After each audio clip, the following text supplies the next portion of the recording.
प्रेम से बोलिए श्री आनंद कंद भगवान की जय। श्री सतगुरुदेव महाराज की जय। ओम गुरुर्ब्रह्मा गुरुर्विष्णु गुरुर्देवो महेश्वरा गुरुर्साक्षात् परं ब्रह्म तस्मै श्री गुरुवे नमः। समरथ गुरु सिर पर खड़े कहा कमी तो है दास, रिद्धि सिद्धि सेवा करे मुक्ति न छाड़े पास। प्रेमी सज्जनों, हरि बोल यूट्यूब चैनल के माध्यम से श्री सद्गुरुदेव भगवान के चरण कमलों की कृपा से आपके लिए शनै शनै सत्संग की वार्ता लेकर के उपस्थित होता हूँ। आज भी आपके सामने सत्संग के विषय को लेकर के उपस्थित हूँ। सज्जनों, हमारे शास्त्रों में एक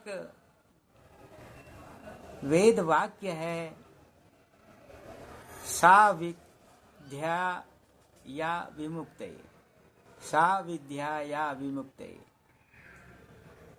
विद्या कौन सी हमें आनी चाहिए? कहते हैं वही विद्या श्रेष्ठ है जो विद्या जीवन को मुक्त बनाती है। मुक्त बनाने से तात्पर्य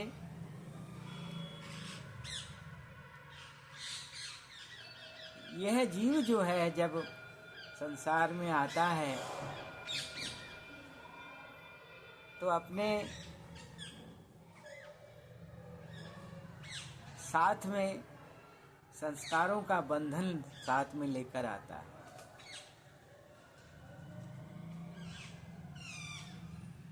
और उसी के अनुसार उसे योनि प्राप्त होती है। 84 लाख योनियां हैं। प्रभु कृपा करके कबहू की कर करुणा नर देहि, देत ईशा बिनु हेत सनेहि।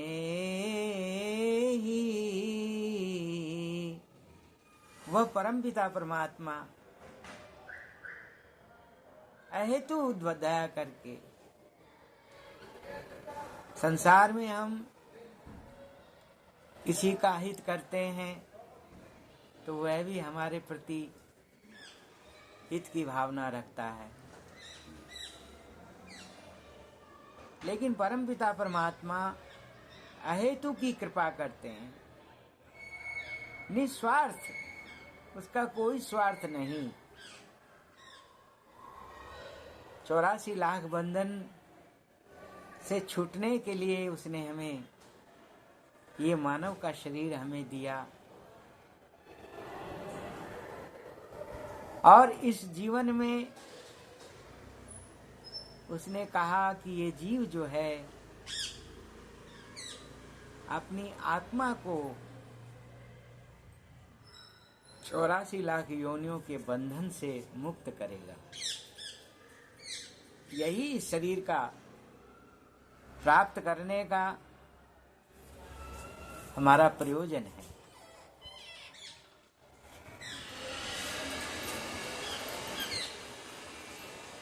प्रेमी सज्जनों,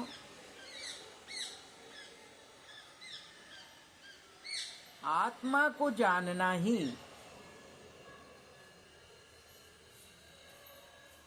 अपनी आत्मोन्नति के लिए ही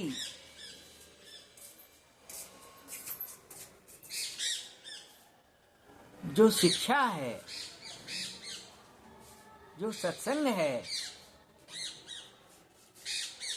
उसी का नाम हमारे संतों ने विद्या कहा। विद माने विद्या, विद धातु से बनी है, जिसका अर्थ है जानना। सा विद्या या विमुक्ते, जीवन को जो विद्या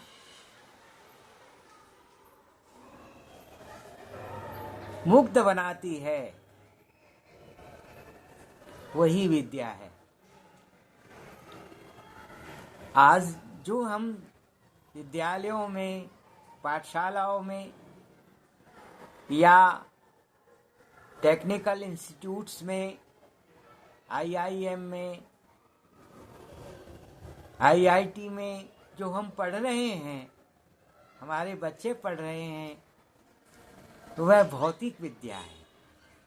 इससे हमारा जो रोजगार का जो अवसर है, भरण पोषण का जो अवसर है, वह हमें मिलता है। लेकिन संत कहते हैं भाई, इसके साथ भी हमें अपनी आत्मा का कल्याण के लिए भी वो विद्या हमें जाननी होगी। अपनी आत्मा की उन्नति के लिए भी हमें उस विद्या का अध्ययन करना पड़ेगा, जो समर्थ सद्गुरु जो है प्रदान करते हैं। अपने समय में भगवान कृष्ण ने अर्जुन को उस विद्या का ज्ञान कराया, आत्मविद्या का, आत्मज्ञान का।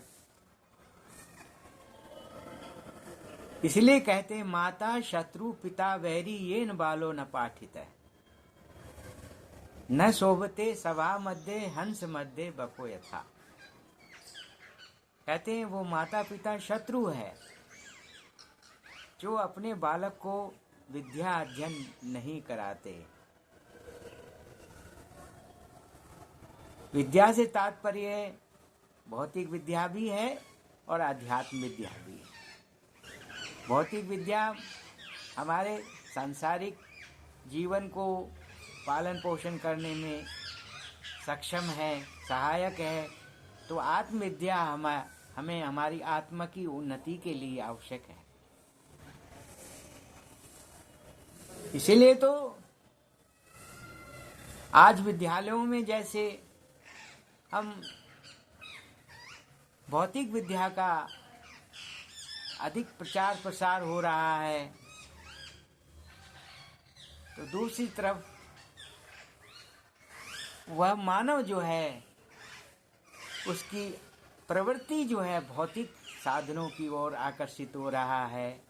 भौतिक प्रवृत्तियां बढ़ रही हैं और अपने अंतरतम में जो परमपिता परमात्मा सबका मालिक है, जिसकी कृपा के बिना एक पत्ता भी नहीं हिलता।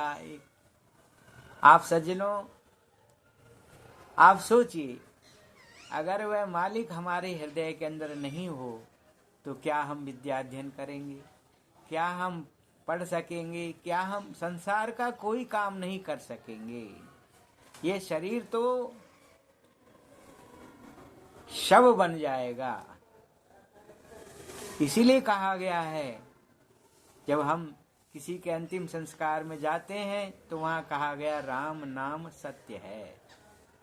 भगवान का जो नाम है वही इस संसार में सत्य है। बाकी सब जो है गौण है, उसके बिना किसी चीज का अस्तित्व नहीं है। उमा कहूँ मैं अनुभव अपना, और सत हरि भजन जगत सब सपना। भगवान शंकर माता पार्वती को समझाते हुए रामचरितमानस में कहते हैं, उमा प्रभु का नाम ही सत्य है, वह आत्मविद्या ही सत्य है। आज हमारे कॉलेज में, स्कूलों में हम विचार करें, श्री गुरु महाराज जी अपने प्रवचनों में कई बार कहते हैं, सदगुरुदेव श्री सतपाल जी महाराज, कि आज विद्यालयों में, हमारे समाज में छत्रपति शिवाजी, मीराबाई, राणा प्रताप,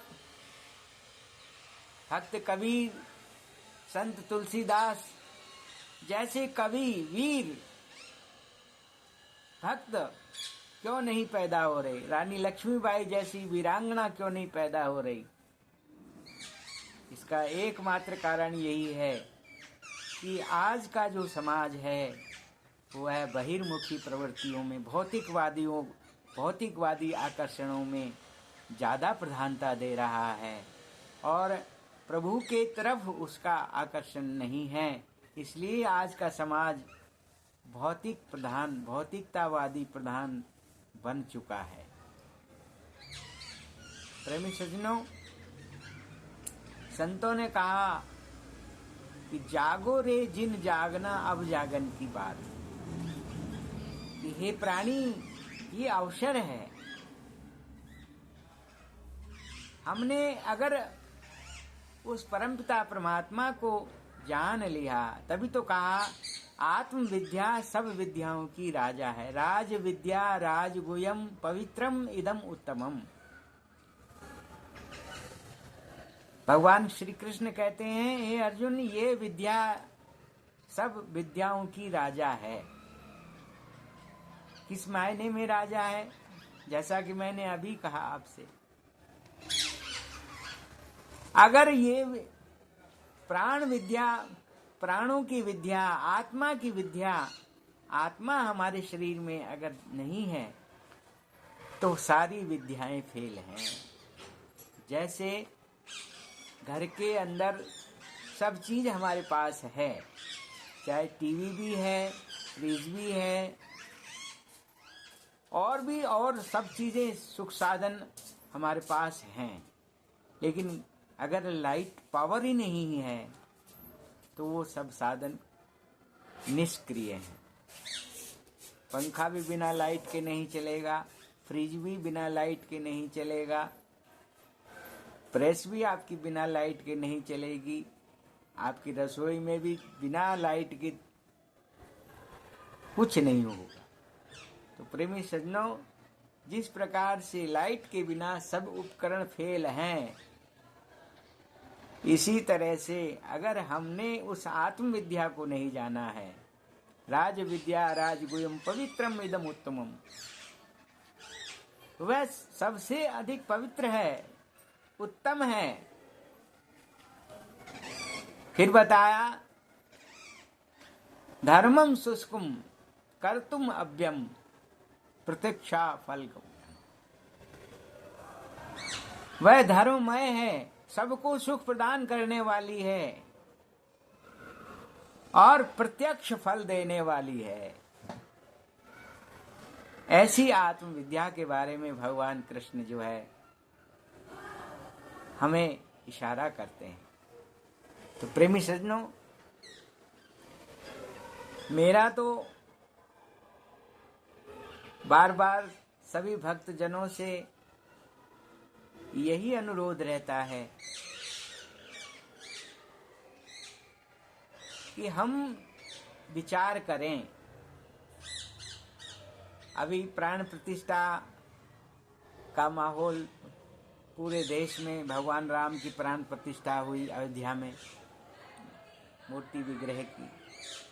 सज्जनों, हम विचार करें, देखिए, भगवान राम की पहले जो वो विग्रह बना, उसकी पहले कोई पूजा नहीं हुई, लेकिन जब उसमें पंडितों ने वेद मंगलाचार करके विधि विधान से जब उसमें प्राण प्रतिष्ठा की, तभी उसकी पूजा उपासना शुरू हो गई। ऐसे ही सज्जनों, हम भी प्रत्यक्ष रूप में, अप्रत्यक्ष रूप में, संसार में हम भी किसी का अस्तित्व स्वीकार कर रहे हैं तो प्राणों का अस्तित्व भी स्वीकार कर रहे हैं। हमारे बीच से क्या हम कोई मुर्दा हो जाता है, मर जाता है, तो क्या हम उसको छूना भी अच्छा समझते हैं? नहीं। उसके अंदर से जब प्राण जुदा हो जाते हैं तो अगर छू भी लेते हैं तो सज्जनों उसको नहाना कहते हैं कि उसका अपवित्र हो गया, भैया नहाना पड़ेगा। इसलिए सज्जनों, हम भी संसार में रहते हुए भी एक दूसरे का शरीर से हम प्रेम नहीं करते। लगता हमें अवश्य है कि हम शरीर से प्रेम करते हैं। अगर शरीर से प्रेम करते हैं, बाली का जब भगवान ने वध कर दिया तो बाली की जो पत्नी तारा है वो विलाप करती है। भगवान श्री राम उनको समझाते हैं, क्षिति जल पावक गगन समीरा, पंच रचित यह अधम शरीरा। हे तारा, ये पंच तत्वों से बना हुआ शरीर है, ये तो सब ये तेरे सामने पड़ा हुआ है। अगर तू शरीर से प्रेम करती है तो ये तो तेरे सामने पड़ा हुआ है। और जो इसके अंदर बोलने वाली शक्ति थी, संचालन करने वाली बाली को जो प्राण शक्ति थी, अगर उसको बाली मानती है तो वो तो अजन्मा है, अमर है, उसकी कभी मृत्यु नहीं होती। जब भगवान ने इस तरह से तारा को समझाया, तारा बिकल देख रघुराया,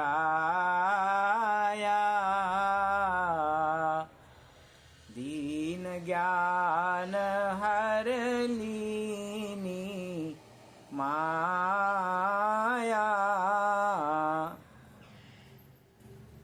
तारा को भगवान ने इस तरह से समझाया, भगवान उसके अंदर ज्ञान का संस्कार पैदा हुआ